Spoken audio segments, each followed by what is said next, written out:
The other day I was talking to a new client about her divorce, and when I suggested I could recommend a really good lawyer for her, a family lawyer, she said, well, doesn't every lawyer know the law? Aren't they all the same? And of course I had to explain that's not true. They aren't all the same.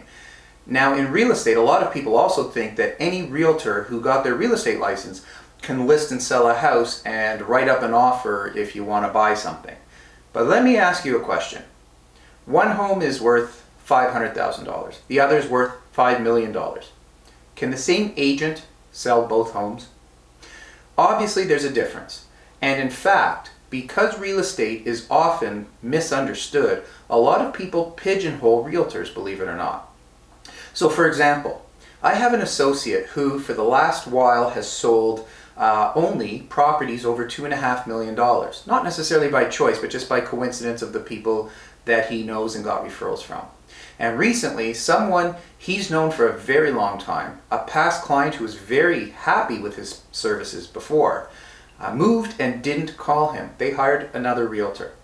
He's not confrontational, so he didn't want to make them feel uncomfortable, but he did want to know why. And he managed to ask them in a very nice way why they didn't feel comfortable calling him again this time to move. And the response was, we really wanted to work with you again. In fact, you would have been better than the agent that we did end up using. But our house was only worth, only, $1.5 million, and we thought you don't take anything in such a low price range for clients. Or, when I first got into real estate many, many years ago, before I was a licensed realtor, I was a full-time real estate investor.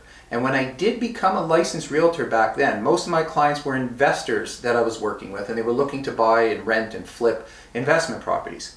So since I had more hands-on experience and knowledge about investment properties than some realtors, people I knew would often move and not ask me if I could help them sell their house or help them buy because they thought I only work with investors, which of course is not true.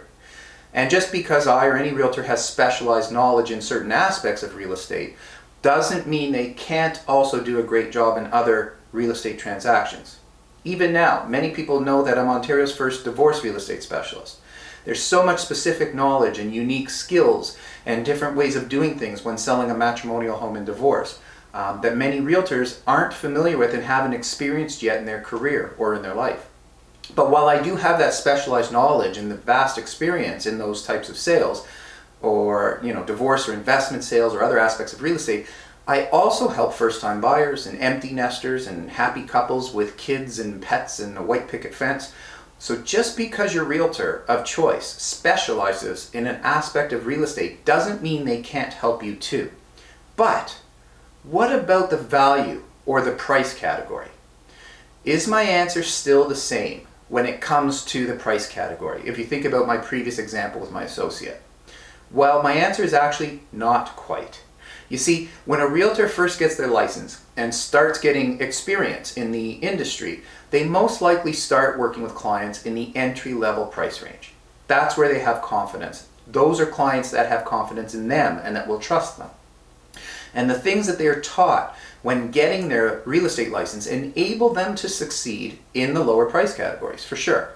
But can any agent sell a $3.5 million home or a $5 million home? Besides the obvious difference in level of service to the seller and what the seller expects, and potential buyers for that matter, there are definitely a lot more negotiating skills and marketing skills and knowledge and things like that that a realtor has to have for those higher end properties. When I first started as a realtor many years ago, I wanted to be successful selling higher end properties as well as the entry level. I found an agent in my office who was very successful, liked and respected in that category. I offered to help him. I tagged along. I watched and I learned. I asked questions. Then I started helping him by attending showings with him, but he'd let me do the talking and answer questions and eventually the negotiating when offers came in. Then I was able to get my own listings and clients, and if a transaction was slightly out of my comfort zone or had specific requirements that I wasn't knowledgeable enough about yet, I'd bring him along to help me with the deal. Eventually, after several successful transactions and happy clients, I'd acquired the knowledge and developed the skills so that I could be a veteran mentoring new realtors. But given the chain of events, obviously, I not only had the knowledge and skill to sell high-end properties, but I also had the experience and proven track record of all price categories of homes right down to entry-level pricing. So just because I've sold properties worth several millions of dollars, of course I can help my loyal clients and give great service to any referrals I receive, even if the price range isn't in the millions or beyond a certain threshold. In fact, why would I say no to helping someone who values my service and who I can create a great experience for? It's not about how much commission or fees I might earn. It's about providing great experience. On the other hand, that doesn't mean that any and every realtor can sell your multi-million-dollar property. But obviously, you just heard that there are different processes, different skills, and different knowledge and levels of service required for the higher end properties. So the biggest takeaway from this video is you should never avoid calling a realtor you trust or who is recommended because you think your listing or purchase isn't a high enough value for them, or they only specialize in certain areas or categories or price ranges. They might have the skill to serve you well, and they'd be grateful. In fact, it would be a shame if you didn't. But if you're looking for a realtor who specializes in higher end transactions, knowing how to interview and hire the right realtor for the job and the right fit for you is extremely important. In fact, in my book that I released several years ago about the importance of hiring the right realtor for you, I provide 18 interview questions that you'd never think to ask when interviewing a realtor, along with examples of what would be good answers to those questions, and also answers that should cause some red flags.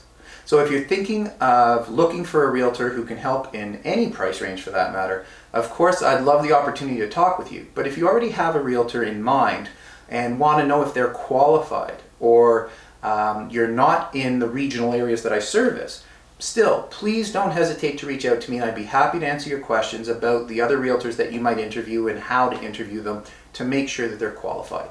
Because not necessarily every realtor can do everything.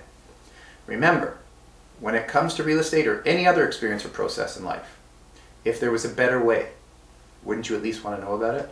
And if you have questions, specifically questions about buying or selling, mortgages, investing, selling a matrimonial home and divorce, the real estate market, or anything real estate related, just email me with any of your questions, mike@TheREguy.ca. It's always strictly confidential, and there's never any pressure or obligation from me. I just love to talk real estate, and I love to help. Thanks for watching.